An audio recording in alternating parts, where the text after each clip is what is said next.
for some Bengals news. At the Growler, we got you. Hot takes, interviews from your host, Paul Danglo Jr. All right, welcome into the latest edition of the Growler. Paul Daniel Jr. here with you, and I just want to talk a little bit about today's show. It's going to be an awesome one of our favorites, of course. Mike Potts was our guest. We were down live at BetMGM Nation Kitchen and Bar down at the Banks last night. It was a heck of a good time. It was so much fun. Mike was awesome. You'll hear him get into all kinds of topics, traits versus production. We told a story about some of the respect he has for the South Carolina program and some of the things he learned down there, and what Shane Beamer's been doing and why they've been drawn to their program a lot. Talked a little bit about the background on Shemar Stewart, not having the 30 visit there. We talked a little bit about trading. We talked about working with Al Golden. We covered a ton of ground with Mike, who was gracious enough to spend a ton of time over there with us. So certainly want to thank him and appreciate him coming up and joining us, and everybody else that came. Man, it was an awesome time. We did off the record Q&A afterwards, and you guys were fantastic with questions, even though everyone was trying to trigger me by bringing up things like Miles Murphy and Shedeur Sanders and a number of other things I don't want to get into here. We'll leave it where it was. You know who you are, though, that's listening. But it was a great time. It was so much fun down there, and I want to thank everybody that came, and certainly want to thank BetMGM and Nation Kitchen for having us down there. Our great friends at Graders came. That didn't last long. Those things were gone in a hurry. But that's what happens when Graders shows up with the free ice cream. You better be early. So that was great. Thanks to them for coming down. We played Smarter Than a Stanio with Eric Stanio to give away some Stanio hats. Stanio got the question right for the first time in the history of Smarter Than a Stanio, a game that's really sweeping the nation, taking over. Everybody wants to play. With some Growl Pal shirts, some Cincy shirts that we gave away. The Growl Gals were there. It was great seeing them. You're going to hear from them here in a minute. We did our normal Growl Gals segment, which you're going to hear. They had questions about sacks versus pressures. Let's talk about what is a pressure, which is a great question. So you're going to hear from them here. Well, our segment with the Growl Gals here momentarily before we get to Mike. We gave away a $20 bet on the Bengals to win the Super Bowl. Shout out to Sydney, who won that one. We gave away tickets to the currently non-existent preseason game, but when the preseason game is put on the schedule and tickets go on sale, our guy Matt is going to win those. They conquered trivia, which was a very impressive feat. Although some people dropped out a little quicker than we thought. We're going to at the very end. I thought we were going to go all night with what we were doing. Didn't. But it was a great time. So I want to thank everybody that came out, and certainly I love these events because it's everybody that comes up and tells a story about how we fit into your life somehow, whether it's on walks or drives or lunch or you watch us, whatever it is. It's so cool to hear you guys tell those stories. We're happy that we have found some kind of a way to fit in. It's why we do it. It's why I like doing it, is for all of that. So again, if you ever come to one of our shows or you see me around somewhere, I always love talking to everybody, and thank you to everyone that listens and finds a way to fit us in. This feels like the end of draft season, kind of feels like another one of those points where I feel the need to make sure everyone knows how much we appreciate all of you guys, the listeners, and love having you guys on this ride with us. And we hope that we're making it fairly entertaining along with your Bengals fandom. So thanks, everybody. Again, if you guys have any questions, anything else you want answered from the draft, send them in to the Growler Podcast at gmail.com. Mark and I will conquer those on Who Day Light on Fridays. We get back in the saddle a little bit with that show. Quickly, one bit of news from yesterday that I just figured I should touch on while we're here and didn't really have a chance to do anything in the show. Bengals exercised the 5th-year option on Dax Hill. So that's just shy of $13 million for the 2026 season. This is one that I've kind of been saying you could see coming.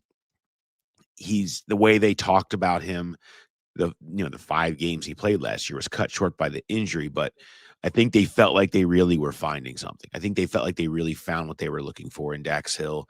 And specifically, he's going to have a real shot at being the outside corner guy this year. I think part of this too. And when that is the case, he can be an outside corner.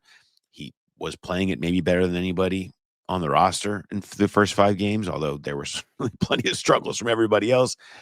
That's somebody who you want to reward. We talked to Dax a week ago and asked him about the 5th-year option, and his attitude on it was great. And I think the way that he approaches it, look, tell me where you want to go, tell me whatever's going to happen. It's their decision. I'm happy to get on the. I want to get on the field. I want to play. I'm going to do whatever they ask me to do. Him kind of taking that approach and handling things the right way last year, I think, set the stage for the Bengals being very comfortable making this decision. I think he's won a lot of people over with his play on the field and the way that he's handled things off the field. And I think they feel like they might have a budding star on their hands. So them locking him up for another year was not a surprise there as they have him now. So he is signed through the 2026 season, Dax Hill. All right, let's get into the show here. First, we're gonna bring in the Growl Gals segment. We're gonna talk a little bit about sack versus pressure, and always great to hear from them. And after that, I will bring you the full. Gosh, I guess it was about 35, 40 minutes with Mike Potts as we covered a ton of ground over the draft season, the draft process. I mean, these guys, Mike and his team, they put in so much work over the course of the year behind the scenes and can't really say much about everything they do. It can be a thankless job, a lot of hours on the road away from family and everything else. And they do all that to land at this day. And so love to let Mike and be able to kind of talk a little bit about the process and how they ended up where they did. So want to thank everybody again that came out the other night, and let's get to the Growl Gals, shall we? All right, now is that time we bring in our great friends, the Growl Gals, Kelsey Kenter, Carrie Matucci from Bar 3 down in Marymount. How we doing? We're doing pretty good. Yeah, listen, I'm not a naysayer by any means. So I'm just happy with what I've got in front of me, and I'm going to trust that the front office and the Bengals as an organization know a lot more than I do about. Yeah. And you know what? I got to say, I appreciate your positivity, Yes. Paul. Okay. You really bring a good positive voice, and you brought the vibes up when I did. Yeah. Okay. Absolutely. Yeah. Yes. You helped talk a lot of people off the ledge. I Yes. try to be the voice of reason. I You feel are. like I'm when people are too high, I try to bring them down. And then when people are too low, I try to bring them to the middle. I try to show people where the middle probably lives, I feel like. And so I've been Mr. Positivity. I've been Paul Downer Jr. I've been called all of it over the course of the time. So I'll take it. I'll take whatever. I'm just trying to be realistic. That's what I'm here to do. You're is put living in people- harmony over there. Yeah, absolutely. Just like they are down at Bar 3. Reminder, this Bar 3 in Marymount. You can DM them on Instagram at Bar3Marymount, or you can email them marymount@bar3.com. Go down, join the family. Everybody needs a little bit of peace in their life right now. They need some mental well-being, some physical well-being. They need to forget about whatever made them angry about the draft. And this is a great time to contact you guys about hanging out, maybe get that, mention the Growler, get that 2-week unlimited package that we offer. Just 2 weeks of calming yourself down, and you'll become out a better place, and maybe you'll see things through in a better light. I think you will. Definitely.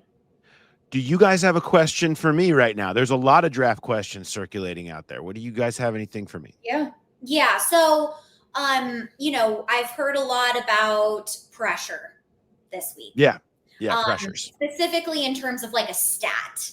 And it doesn't seem, obviously with a sack, like that's clear cut. I can see that you made that sack. You can't really see a pressure or understand. I don't even understand how that's measured at all. So could you explain to us and just, any other listeners How do they measure that stat? Okay. So, well, it depends on who you're getting the stat from.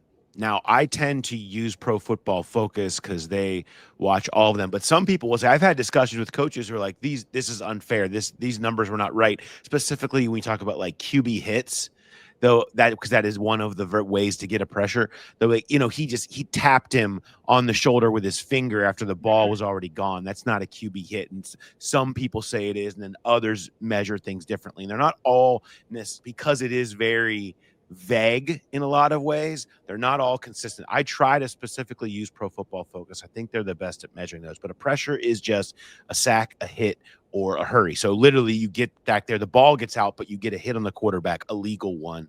And that counts as part of that. A pressure is a disruption. If you get back to the quarterback and you force him to move, you force him to have to get away from you, to change just 1, 2, 3 drop back, standing in the pocket, throw it. If you get back there and it forces him to have to run off or step up, that's considered a pressure. And again, that becomes the eye of the beholder in terms of how close you have to get to the movement you have to see. But I just try to use PFF in that regard. And so that's disruption. You get back there, you cause some problems for the quarterback to have to move because of what you did. So that's the basis of what a pressure is. And the idea being, sacks can be a very overrated stat, because sacks, oftentimes are caused by the pressure others created mostly. And then a guy just happens to be standing there. You didn't win anything. And he throws the guy to the ground, and all of a sudden I get the sack, or a guy's kind of falling over and you go over and you tap him and you get the sack. Because there's not a ton of those and there's more pressures, you can get a better view of how disruptive a player is by how many times they just win or cause the quarterback to move or something like that. So that's kind of the basis of what a pressure is, which is very important when evaluating Shemar Stewart, because he only had 1.5 sacks, but he did lead his team in pressures. He was a team player in that sense, which is, we're all about guys who are team players. Yeah. They need someone to create chaos and actually disrupt, because there wasn't enough of that. So being a player like that is a very valuable thing. I think I think pressure personally is way more important than sacks personally. And so I think, because I think sacks are doing great, Paul. This is the right thing.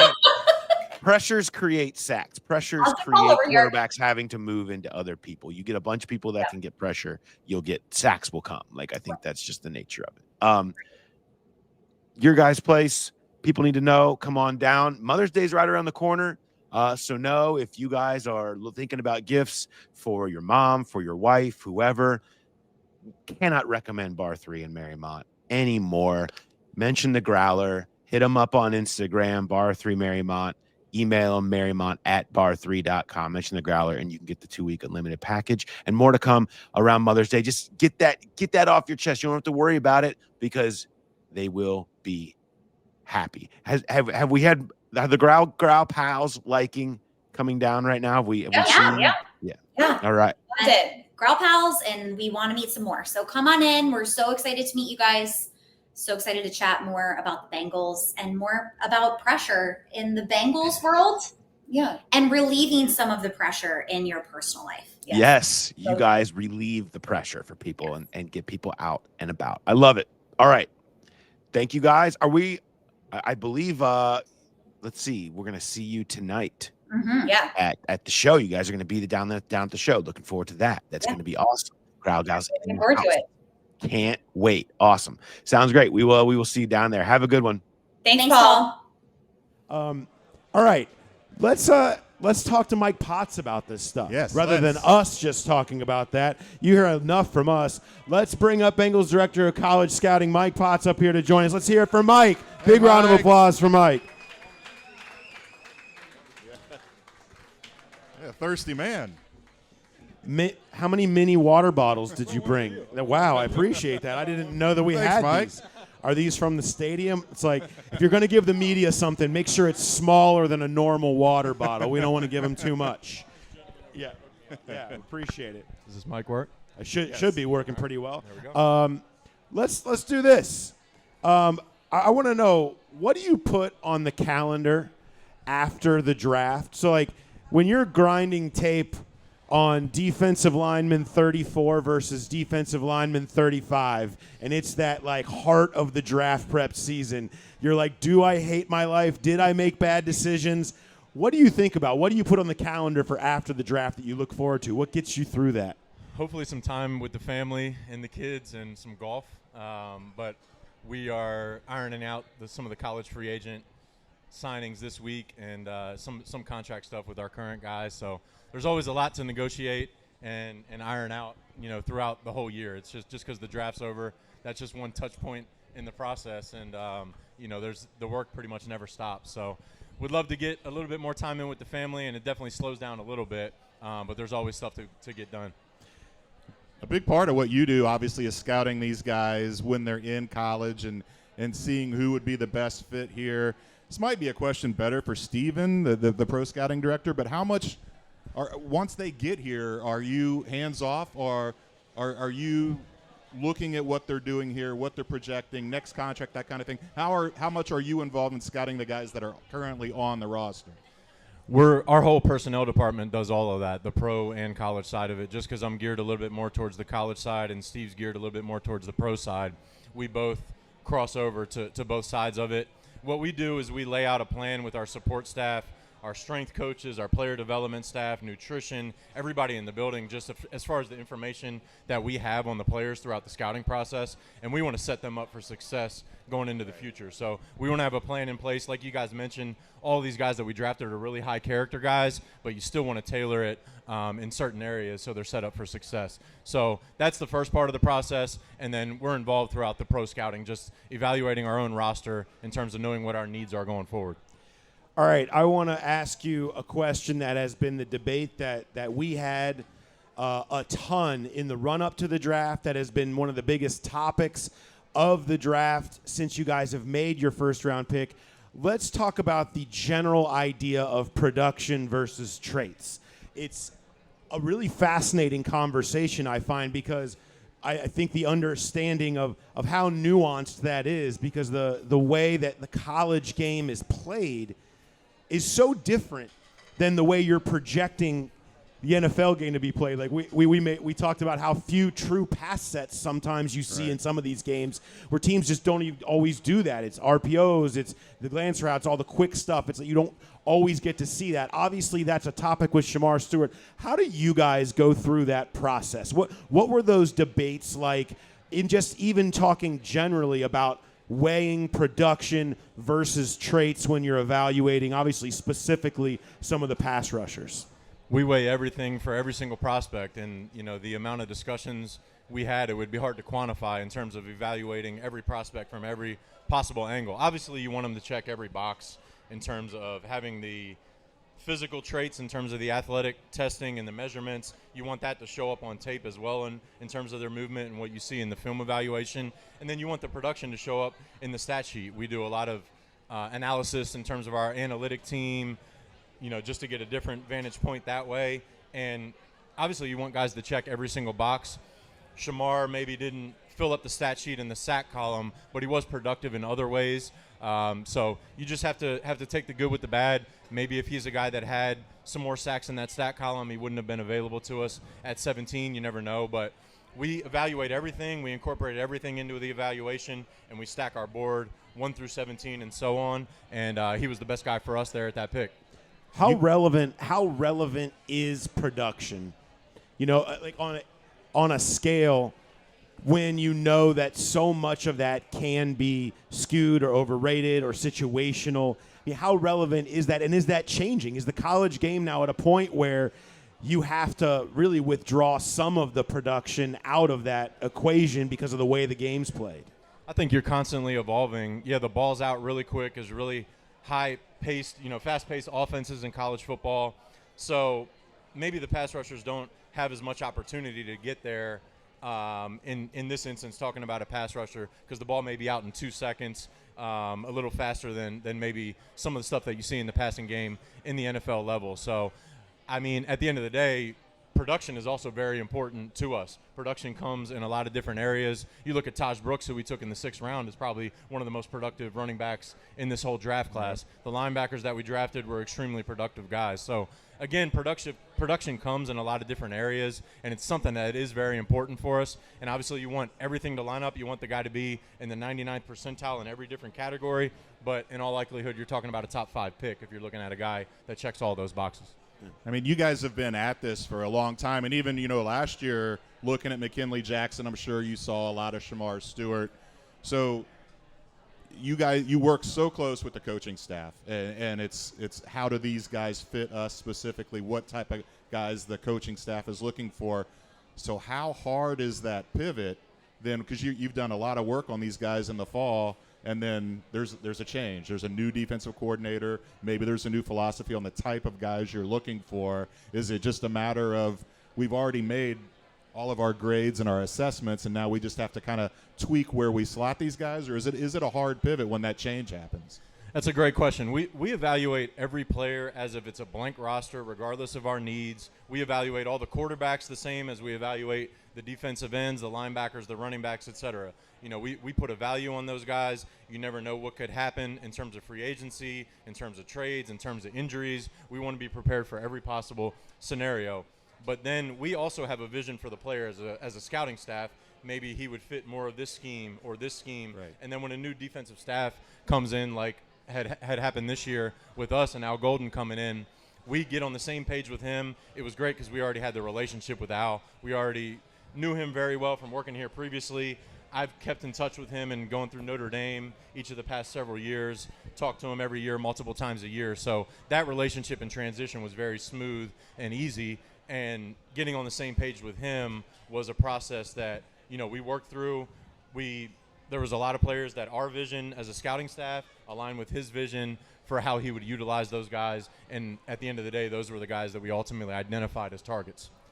We saw a lot of talk about versatility defensively, specifically, on the Al conversation. I mean, I'm curious what those first conversations were like with you guys. I mean, when it's January and he shows up and you guys all sit down and hashing it out, how much did those ideas or the changes get you guys excited, and what were some of those things that were said in there? They were like, okay, we are going to now be viewing certain traits a little bit higher up our priority level or down, and just take me in that room a little bit, those first meetings with Al.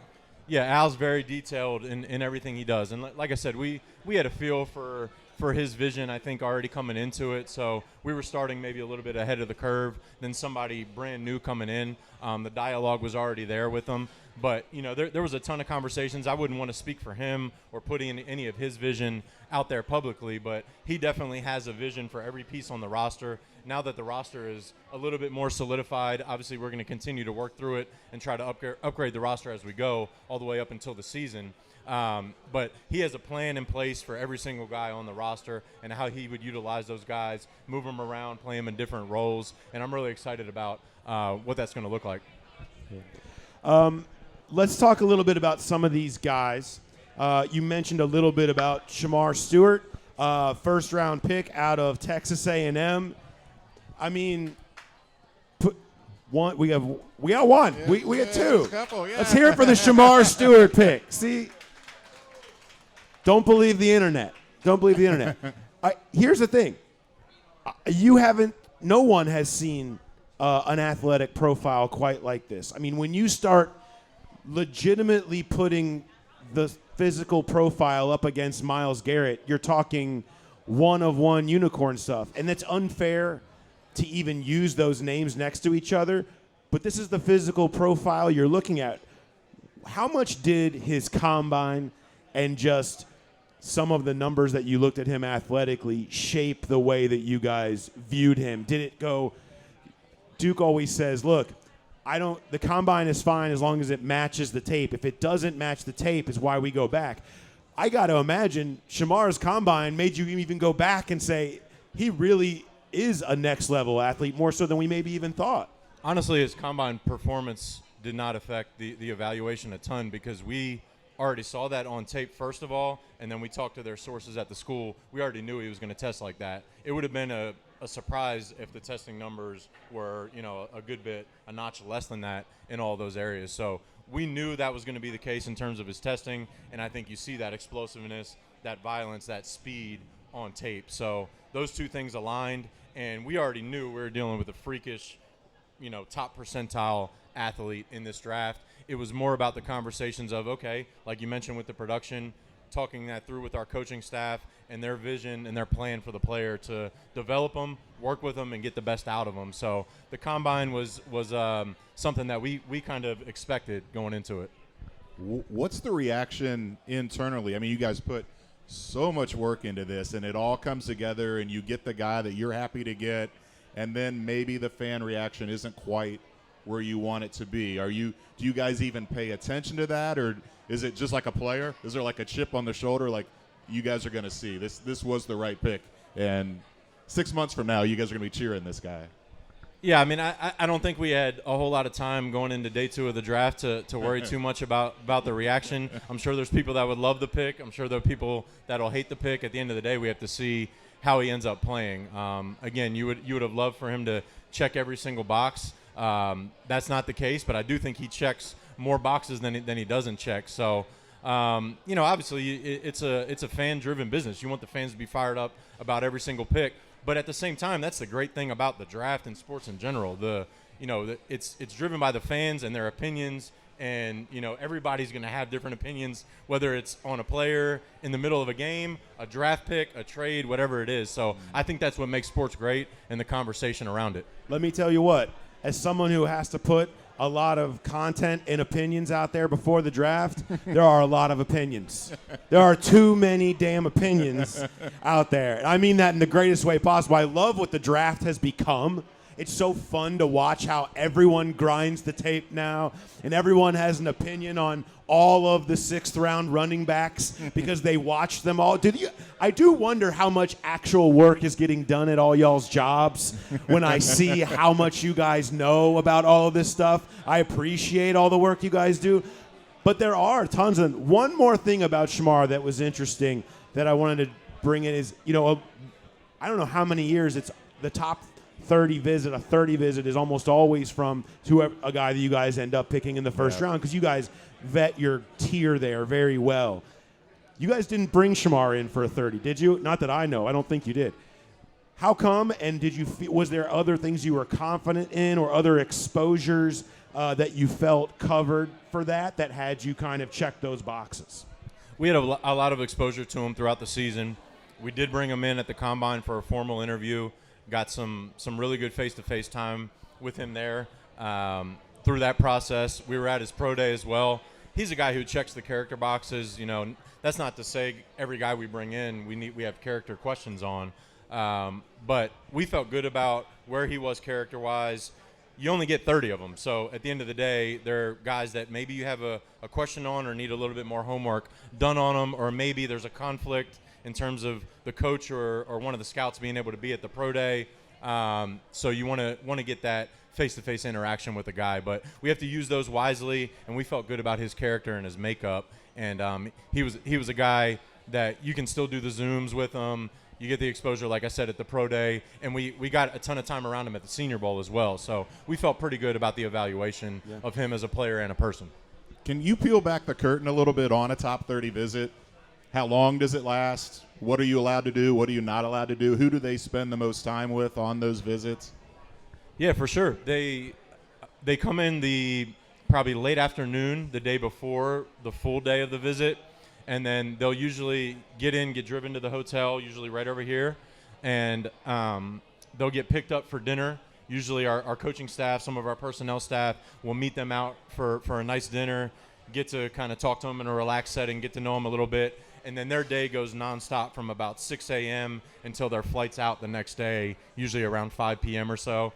So they'll meet with the medical staff first thing in the morning. We had draft meetings the whole month of April, so Duke and I would meet with those guys at 7 a.m. usually before our draft meeting started at 8 a.m. So we had a block from about 6:30 or 7 in the morning until about 8 a.m. And then we would circle back at lunchtime for more meeting time with those guys as far as our personnel guys. In between that time, while other people are in the draft meetings, we would have those meetings on days that the visit guys were not in for that position coach. So the position coach and the coordinator and Zach would spend a ton of time with those guys throughout the rest of the time. And then they end up touching many more people in the building as well. But our coaching staff gets an extended amount of time with them. So it's a very thorough process. You're not allowed to work them out or anything like that, but you can watch film, you can do medical evaluations, character intelligence evaluations. So you do get a lot out of it. More importantly, what percentage of players you bring in on a 30 visit oversleep? How many? Over the course of time. That has definitely happened. I'm not going to say any names on specifics. No, I don't need names. I need percentage of total entries. Well, give me the percent. One out of 30. I would One. say one per year. one per year. So he confirms one did happen this year. No, I want to. I think the conversation around these players is always interesting, in that a player can be drafted and everyone's like, "What? Who is? I can't believe they did this." And then you learn about them, and then you learn their story a little bit more, and then you realize why people would stand on a table for a player. Yep. Which I always want to know if someone has ever actually stood on the table or broke it or anything. But you understand it when you start to understand who these people are and what they can bring to your building.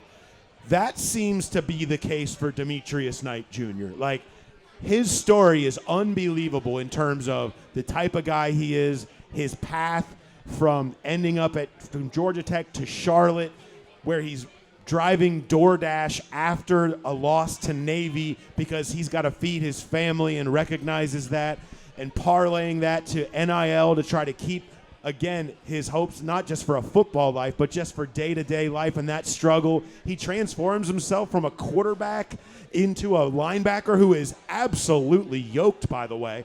And then he does all of that. He immediately becomes MVP and a captain at South Carolina after 1 year. We meet him and we're like, okay, I get it now. How does that resonate for you guys? Do you sell a guy like that to the coaching staff in terms of football character and the type of person you're getting? Like, look beyond the tape. How much of that goes on about making sure they understand a story when it's particularly remarkable like Demetrius Knight's is?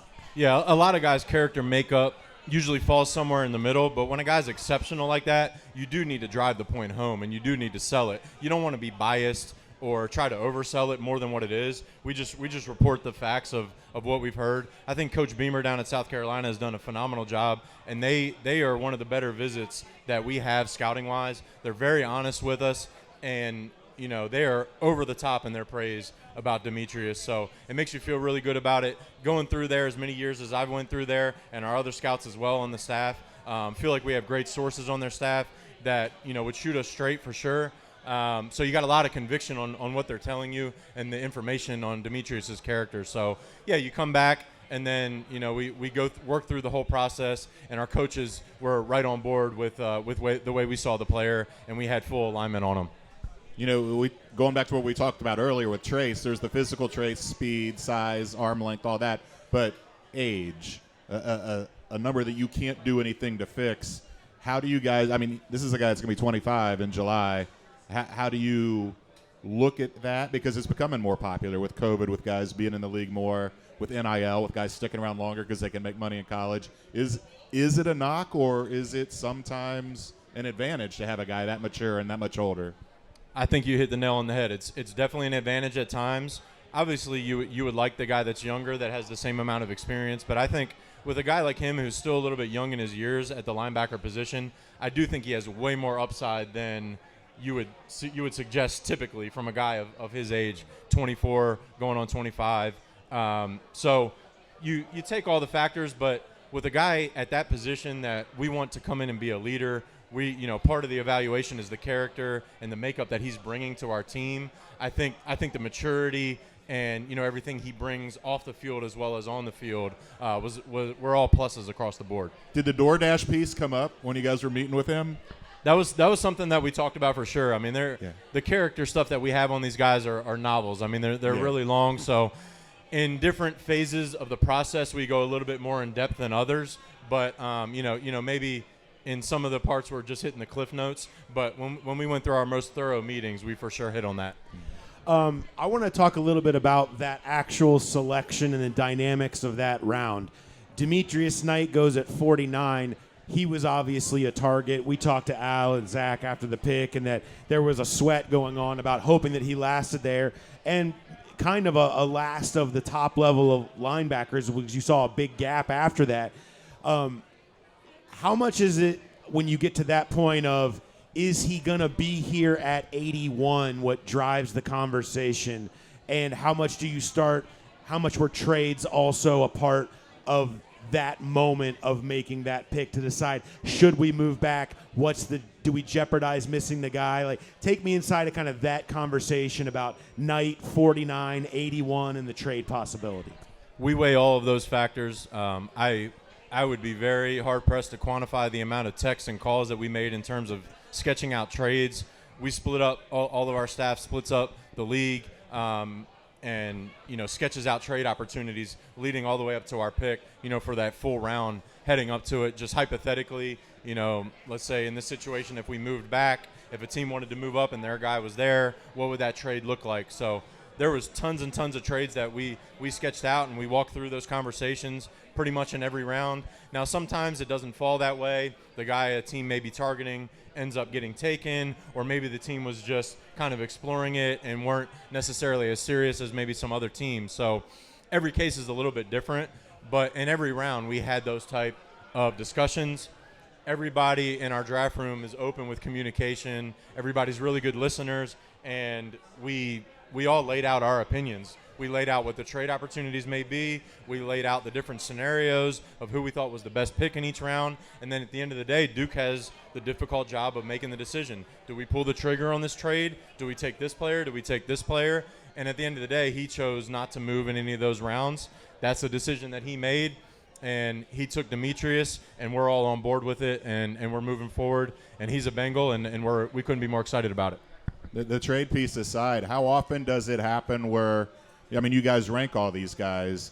How often do you, like what Paul was talking about, where there's not a lot of other linebackers kind of in the same area with him, whereas maybe guard somewhere else there might have been guys where you kind of go away from your rankings and you'd be like, we have to take a guy that's a little bit lower, and it's not because you're not for drafting for need, but maybe it's about availability. How often do you deviate from what that just straight ranking board is?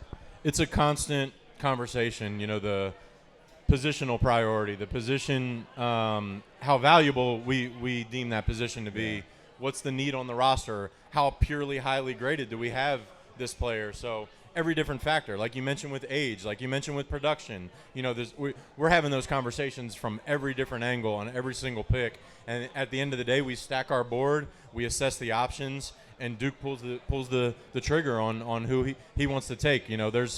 We don't all agree on every single pick. I mean, if we all agreed, it would not be the greatest process. There's a lot of different opinions in the draft room, and at the end of the day, we come together to make one selection. We talked about Al Golden earlier, but I think just as influential is the new offensive line coach, Scott Peters, into this conversation. When you bring in, there's so many different styles and types of offensive linemen, and then when you bring in a new style and type of offensive line coach and what they desire, it can certainly change things. How did Scott Peters, in the same way as Al Golden, how did Scott Peters' preferences maybe alter the lens of what you were evaluating and maybe specifically looking for in some of the offensive linemen in this draft, and then consequently landing on Dylan Fairchild in round 3? Yeah, Scott was great to work with throughout this process. He's been great to get to know.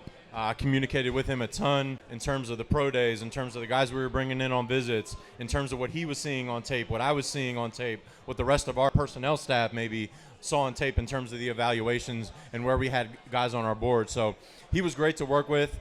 Like I said, everybody in our room, all of the coaches, all of the scouts, ownership, everybody has a voice. It's up to the higher level guys to value, what percentage of each person's voice is weighted and opinion is weighted in the room. But Scott certainly had a big voice in the discussions. All of our coaches come into the draft room throughout that month of April, and they basically give their presentation on where the way that they rank all of the offensive linemen. Obviously, that was a market that we were in heavily this year in this draft, and I think most drafts is going to be that way. So Dylan Fairchild was a guy that he had rated highly, our scouts had rated highly, and we think has a ton of upside and talent, and it's a guy that we're really excited about what he's going to be. You guys made a trip down to Athens together, you, Scott Peters, and Dan Pitcher, which I found really interesting. How do you decide, obviously Peters was going to be going when you consider there were 3 interior offensive linemen that all went off the board there in day 2. You guys were in that market, but how do you make the decision on who goes? And take me inside that trip down there and what you guys talked about on the way in and maybe more importantly on the way out of there about what you learned. I specifically asked, really it was second, third, and fourth round guys that we ended up with. Specifically asked Mike Hodges, our new linebackers coach, to go down to South Carolina with me to take a look at Demetrius. They had some other linebackers there as well. And then Georgia had 4 offensive linemen coming out in this draft. So I specifically asked Dan Pitcher and Scott Peters to come down there with me, dive in on those guys, and then the same thing for Clemson. I actually had to leave Georgia and go to Clemson the next day, so I didn't fly back with Dan and Scott. So that was kind of the swing that, regionally that, Hodges was on, and then Dan and Scott were just down there at Georgia. But those are guys that we had targeted that, we talked to most of those guys at the Combine, at the All-Star games, and they're guys that we really wanted to make sure that we had conviction and, a full evaluation on, spent time with them in person, got to talk to their coaches and stuff, a few more times at the pro day, and then watch their film, get to see how they view football, dive in on their football intelligence. So it was a really awesome process. Obviously, for myself, Georgia had a ton of other players to look at, just talking about that pro day in particular. And then Pitch had, a number of other guys to look at as well on the offensive side. But Scott was really dialed in on those 4 offensive linemen that Georgia had coming out this year, and he was able to get his hands on them in the pro day workout and really do a deep dive on them. So it was a very productive trip. Were you there for the magical moment when Scott Peters and Dylan Fairchild locked arms and recognized that they had a connection that could change their lives forever? Were you there? Did you witness it? Did you see the hearts in their eyes? I was there for the whole thing. I mean, there was a number of guys that we liked in this draft, but yeah, I mean, Dylan was a guy that I think we all liked. I mean, there's nobody we took that just one person had a connection with or just one person really liked, and we just listened to their opinion. We're all on board with all these guys, and it's a team effort. But yeah, Dylan's obviously a guy that we had a lot of love for and a specific vision for. Yeah. I did want to follow up on that because I'm intrigued by it. When you go down to a pro day like that, especially at Georgia, where there's a bunch of prospects, all 32 teams are there. How does that hierarchy work? Like, how do you get alone time with a prospect? How does that scheduling go? Is it something you have to work out ahead of time? How do you fight off other teams to maybe get a dinner with the guy the night before the pro day or get the private on-field workout like that? You reach out to the school and through the player's agent far in advance of the pro day, and then usually the day before, or sometimes if they're fully booked up the day before, you'll meet with them after the pro day. So usually they can carve out time in a position room at the school, on campus, at their facility, and you can watch film with them, spend a ton of time with them there, then potentially take them out to dinner. So that's usually how it's done. You usually, for some of these higher end prospects, you have to map it out well in advance. It's not something that you can wait until the day before. Let's get into day 3 real quick and push through these. Barrett Carter, linebacker from Clemson, comes off in round 4. This was a really interesting spot to me. So we talked so much about how deep this defensive line draft was. There's value that people were seeing in round 3, round 4. A lot of different. It seemed very wide open in the different directions you could have gone. You double up with Carter. What drew you to going that direction versus maybe checking off a box you hadn't checked because you had gone linebacker to go back in it? Why was going back in again such an important thing to do at that spot? He's a guy that we really liked throughout the process. you stack the board, and he's a guy that, maybe we could have taken even a little bit higher than where we got him there in the 4th round. So Al Golden obviously has a background being a linebacker coach here. He's really dialed in on that position. That's something that we went into the draft wanting to upgrade that. But, you evaluate everybody. There's guys at every position in pretty much every round that we liked. So there's a ton of different options and different directions that we could have went. And there was a lot of discussions that we had. So at the end of the day, you just have to pull the trigger on the guy that you feel the best about. Like I said, that's Duke's job to make that final decision. And at the end of the day, Barrett Carter was our highest graded guy there at the top of the board. We ended up doubling up on linebacker. Didn't know if we would do that or not going into the draft, but it definitely revamps our room and adds us, improves our depth in a lot of ways in the linebacker room. You doubled up at O-line too with Jalen Rivers. I don't want to skip over him, but I'm going to. I want to ask about Taj Brooks because there were so many running backs in that area, the 5th, 6th. So what were you looking for most there out of a guy? And I know from talking to you guys in the past, you guys have been high on guys that maybe split carries in college and didn't have as much wear and tear on them. And then Chase Brown was a workhorse, and now this guy was a workhorse. Is this a change in philosophy, or is this just a year-to-year kind of – it's just the way it plays out? I wouldn't say it's a change in the philosophy. It just goes back to evaluating it from every different angle. There was a lot of different flavors and styles of running backs in this class. There's the speed guys. There's the really good guys as a receiver out of the backfield, the really good inside runners that are physical, big, and strong. And then also the really good pass protectors.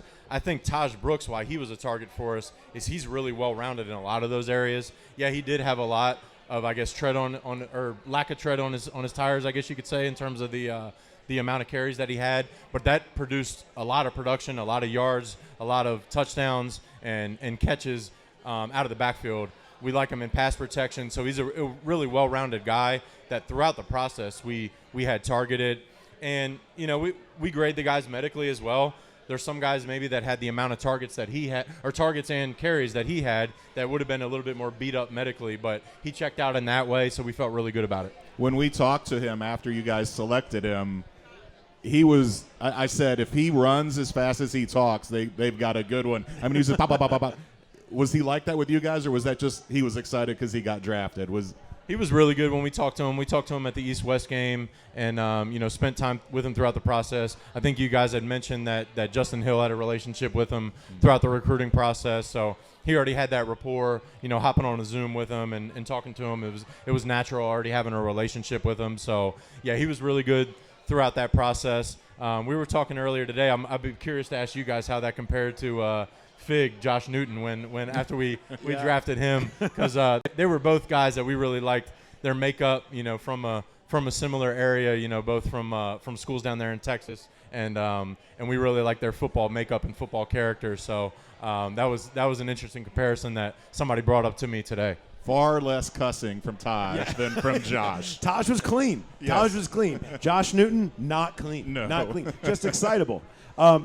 Football character. I'm glad you mentioned this. I think this is a really interesting topic. It has felt very like a conscious effort to make sure you're betting on more personalities that you have your arms around.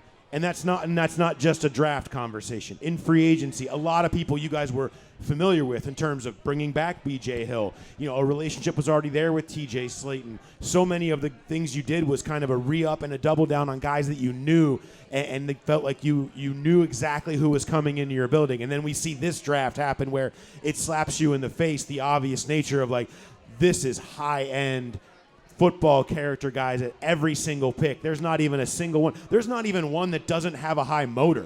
It's like every single one of them have that feel. Was that something at the beginning of the year that you guys said, this matters, let's try to recapture our room a little bit more. This might matter a little bit more. Or is it more that's kind of the way that it just played out? I think it's interesting. A lot of people have mentioned that 2020 draft, going back to that. A lot was made about all the captains and everything that year. I think there was a lot of parallels to that. And we had discussions even leading in to this draft that if the board broke the right way, obviously, you're not going to take some of these guys that have just a little chink in their character, you're not going to take them off the board completely. But if the board broke right for us, all things being equal, we would like to add another draft like that, just in terms of the culture and everything in the locker room, and what we're trying to build here and continue to add to our roster. So that was definitely something that we had planned going into it. You never know how it's going to play out. You're not drafting for the other 31 teams as far as what's going to be available to you. But in terms of our exposure, our scouting process, and the way that we had these players' character graded and evaluated, it really turned out really well for us. Duke talked about one of the favorite questions he likes to ask these guys when you're getting to know them is what teammate you would bring with you if you could from your team. Do you have a go-to question then when you're really trying to get to know these guys? I like that question as well. I like asking them, the best players they played against, but more so to get to know them specifically. I like them to walk us through their weekly schedule. You kind of get a feel for how detailed they are, how passionate they are about football. If they're just kind of haphazard going through it and don't really have a great answer, you can kind of get a feel for that guy's level of detail, level of football intelligence, just his general organization and passion for the game. So there's a ton of questions that we ask these guys. I head up our combine interviews, and there's a list of probably, I would say at least 15 questions that I ask all of these guys just for comparison's sake. It can get boring at times because you're asking the same stuff. Right. But for a comparison guy to guy, we roll through a lot of those questions. But so there's a number of different answers I could give you. But at the end of the day, we're trying to figure out how much this guy loves football, how fired up is he when the tape comes on in the room. Some guys light up and some guys don't. Can you give me a player? Can you give me a player that you love that you didn't get, or are you not allowed to do that? Travis Hunter. Travis Hunter. Yep. Pretty good one. Yeah. How unique. I mean, talk about insane. I mean, where would you play him? Receiver or corner? Both. You just wheel him out there just like Colorado did. Call Rob Livingston and be like, Rob, this is unbelievable. How do you even deal with a guy like this? I mean, that's got to be the easiest evaluation call you've ever done in your life.